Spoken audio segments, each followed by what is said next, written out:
À l'occasion de ce séjour de travail en Ouganda Fort Apoti, la délégation des forces armées de la RDC a visité le quartier général de la division des montagnes de UPDF, les généraux-majors Bruno Mantevu et Nyembo Abdallah, respectivement commandant des opérations Sokola Ingra Nord et commandant des opérations militaires en province de l'Ituri, ont procédé à la visite de l'hôpital militaire de UPDF de Fort Apoti, où sont pris à charge les militaires congolais et ougandais blessés sur la ligne de front dans le cadre des opérations Shuja menées conjointement en RDC par les armées de ces deux pays. Parmi ces militaires figurent ceux blessés lors des offensives à Mangouré-Djipa, dans les territoires de Lubero et d'autres territoires de Mambasa. Leur santé n'est plus à craindre et ils vont bientôt regagner leur domicile, affirme le docteur militaire, le lieutenant André Bakadjika, médecin de l'unité médicale d'intervention rapide des FARDC dans les opérations Sokola en Grand Nord.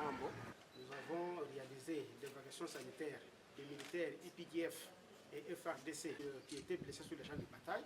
Nous les avons pris en charge et par après nous sommes allés à Mangourjipa où il y avait eu des contacts.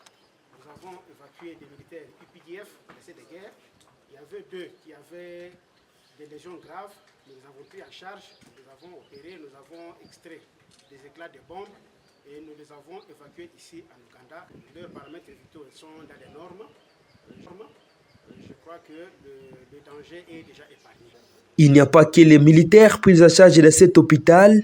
Plusieurs combattants capturés ou ex-otages des ADF bénéficient également des soins de santé. Nombreux blessés par balles lors des différentes offensives sur la ligne de front sont évacués pour être soignés conformément au règlement des droits international humanitaire. Certains de ces malades sont soit habitats de Beni, Oicha, Poga, Butembo, Biakato et ailleurs, ajoute le docteur militaire Major Daniel Okelo de UPDF. Ces gens, nous les avons trouvés en brousse. Ce sont des vrais combattants ADF.